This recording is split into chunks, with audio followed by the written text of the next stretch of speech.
Well, hello again, everybody. I hope you're doing wonderfully in this fine Saturday morning.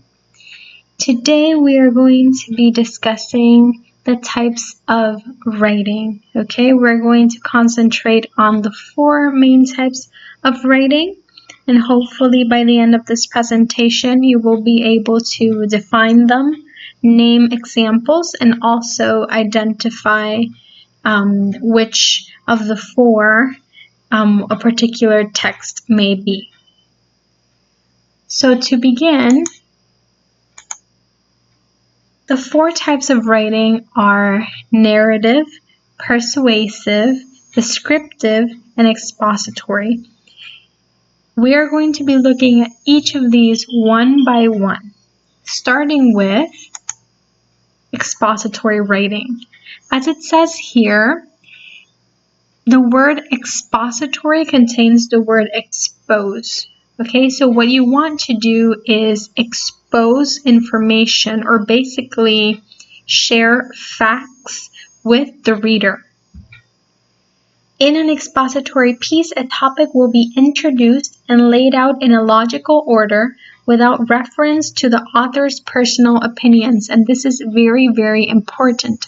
In expository writing, your opinion as the author or the writer cannot be included. You have to be completely objective in this type of writing. You are merely exposing the facts, okay? You do your research, you may include statistics, you may include numbers, information you have found from verifiable sources, but you cannot include your opinion, okay? Okay, so where can we find expository writing? There are several examples. Here we have textbooks, like the textbooks that you would get for your history class or your math class.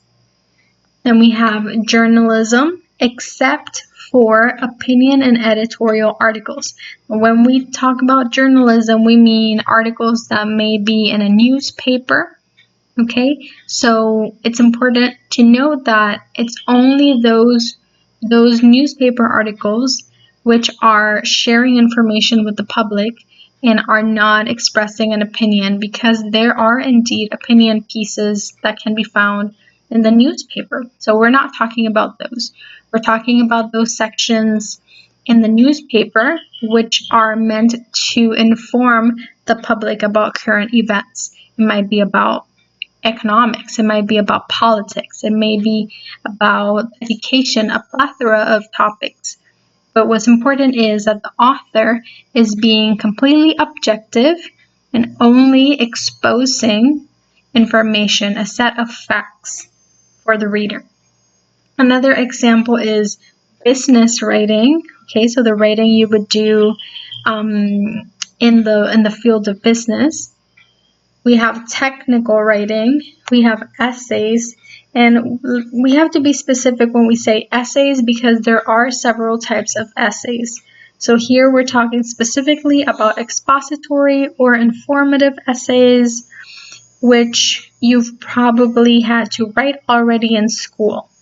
Okay, those are the essays where you research a topic and you talk about that topic just based on your research on the information that you've found without adding what you think about or what you feel about that topic. And then finally, we have instructions. So when you buy a new piece of equipment and you have to build it, you have some instructions. That is an expository piece of writing. Also, instructions to cook, such as recipes, are examples of expository writing where you are given steps in order to complete something. Okay, so to complete a task. Here's an example, let's read it. The municipal government of Happyville unanimously approved the construction of 62 miles of bike trails in 2017. Made possible by a new tax levy, the bike trails are expected to help the city reach its sustainability and clean air goals while reducing traffic and congestion.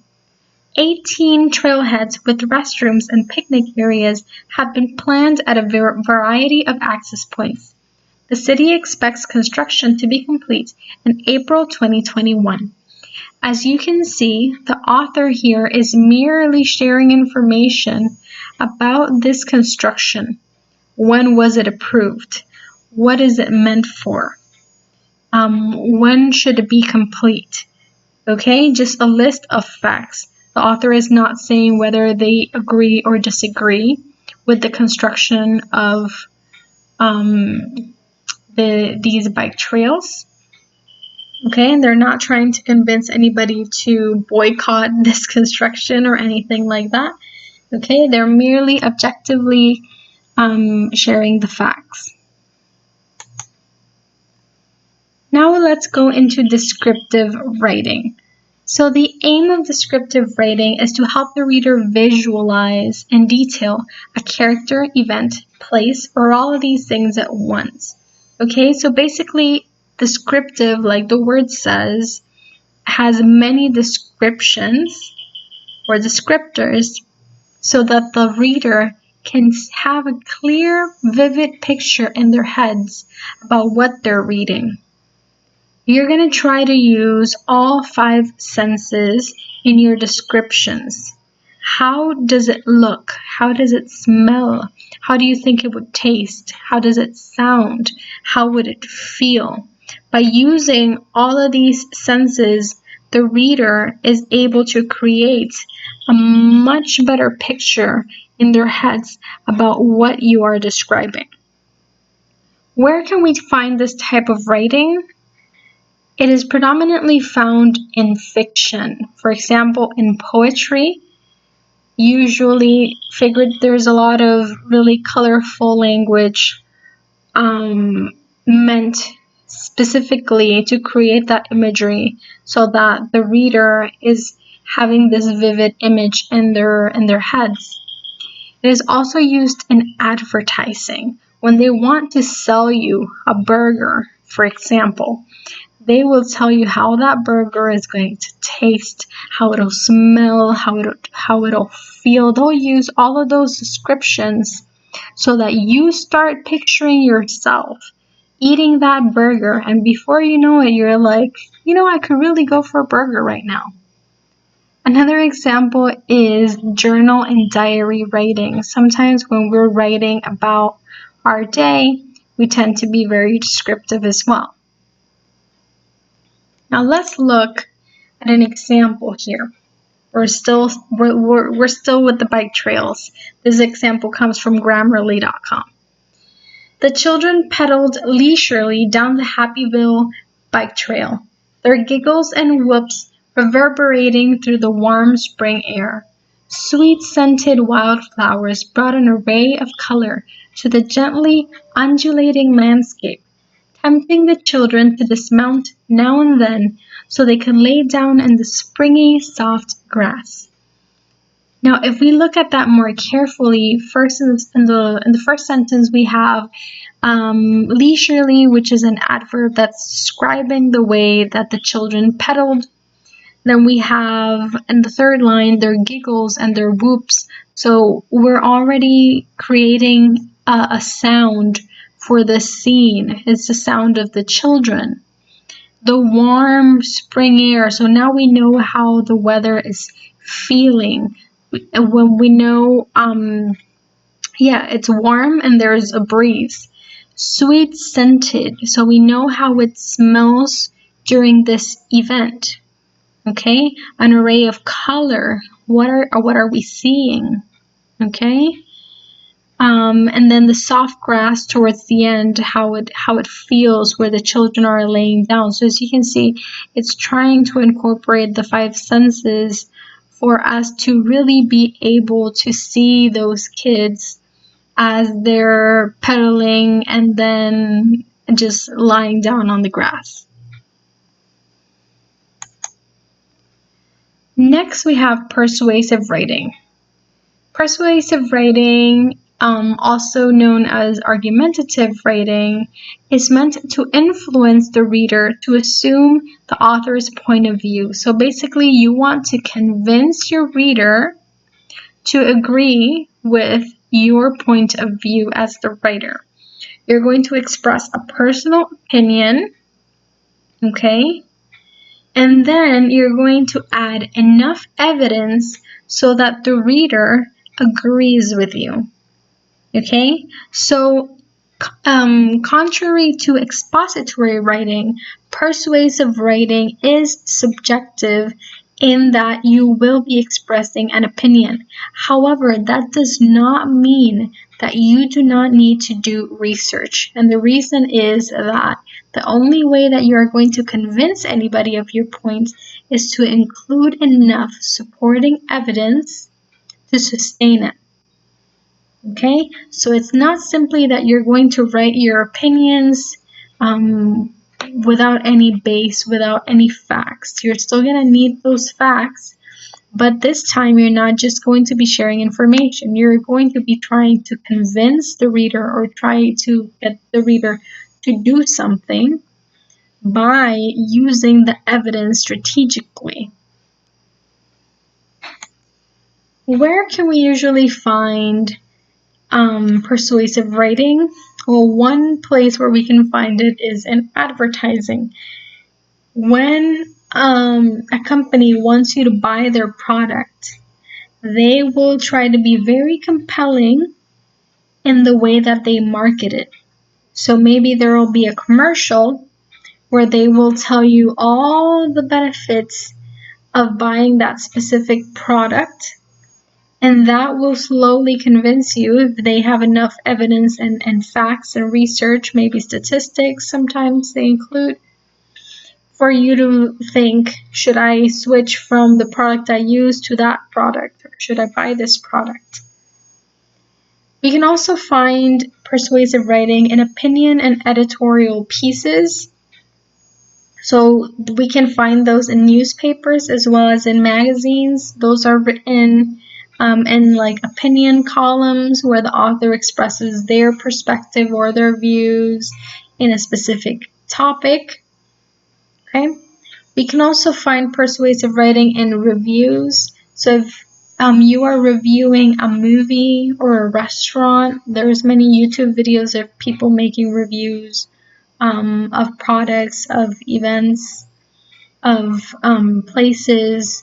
So those are usually persuasive in that they try to convince you about their opinion regarding that specific thing that they are evaluating. And also you will sometimes find persuasive writing in job applications. Why? Because you wouldn't be applying if you didn't really want to get a job.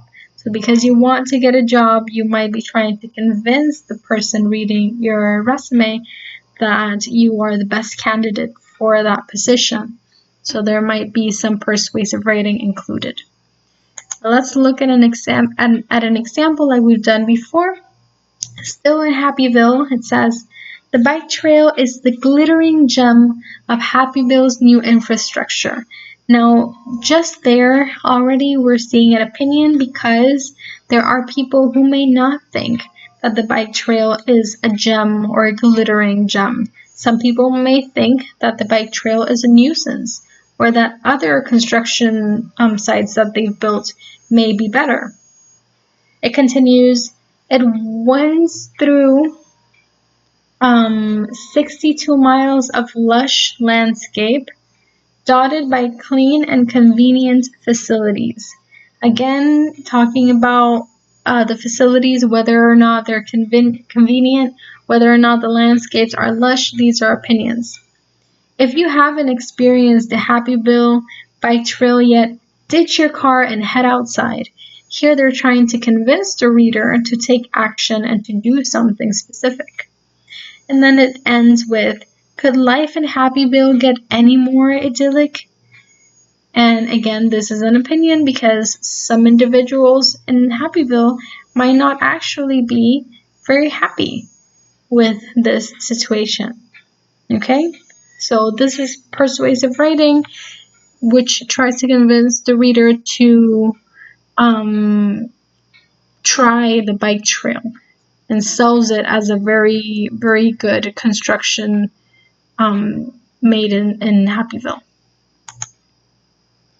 Okay, so this is like a mid-video checkpoint. I'm just wondering if you're still there.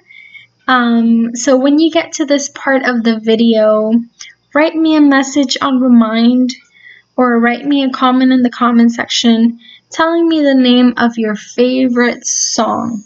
Okay, I want to know the name of your favorite song. Make sure that you do it in a complete sentence, please. Just tell me the name of your favorite song and I will know that you have watched at least up until this part of the video. That'll make me very happy. If you've had any questions as well up to this point, now would be the time for you to pause this video, tell me the song you like, and also ask me those questions. I will be there available from 8 a.m. to 3 p.m. as usual.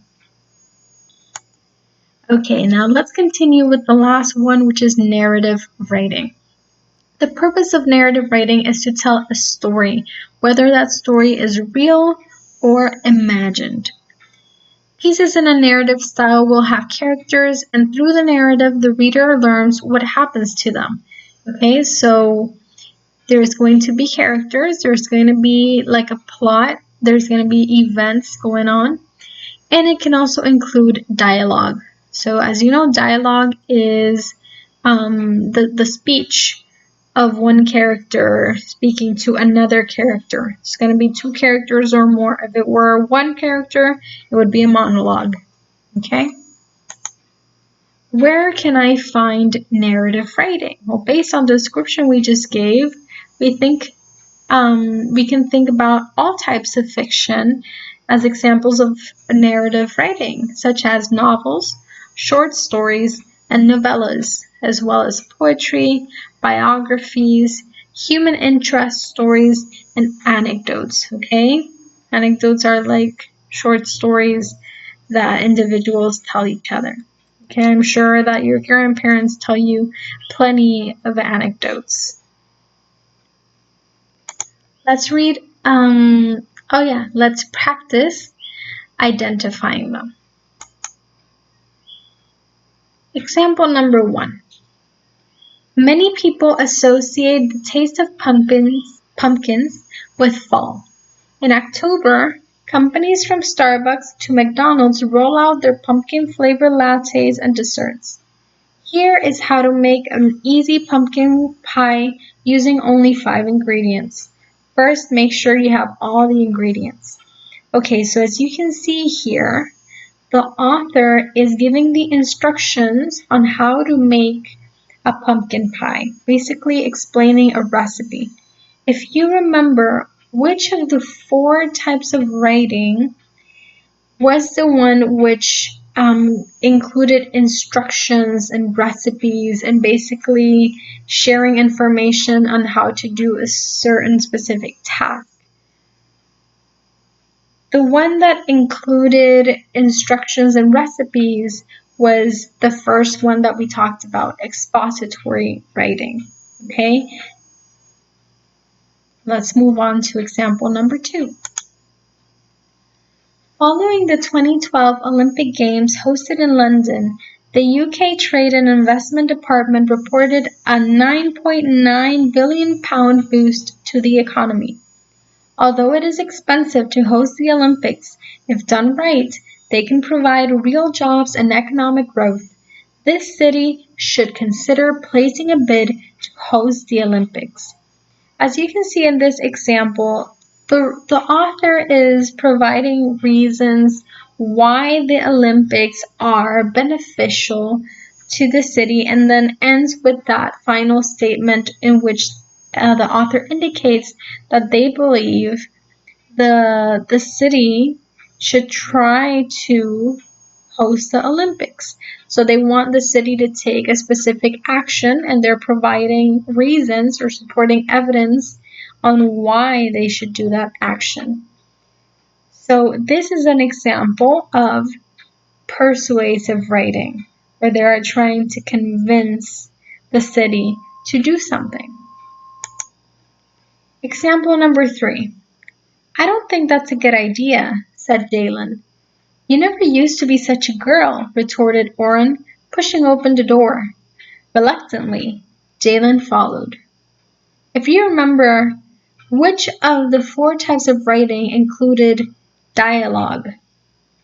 The one that included dialogue was narrative writing. So that one would be the case for this example. And finally, example number 4, you can probably guess which one this will be, but let's read it anyway. The iPhone 6 is unexpectedly light. While size of its screen is bigger than those of the iPhones that came before, it is thinner and its smooth, rounded body is made of aluminum, stainless steel, and glass. The casing comes in a whitish silver gold or a color the company calls space gray, the color of the lead of a pencil with darker gray accents. As you can probably tell from all of the adjectives and descriptions, this is an example of descriptive writing. Alright, so now it's your turn. You are going to go to this link to take an online quiz about what we just discussed. I'm going to put this link in the description box under this video as well as on Remind.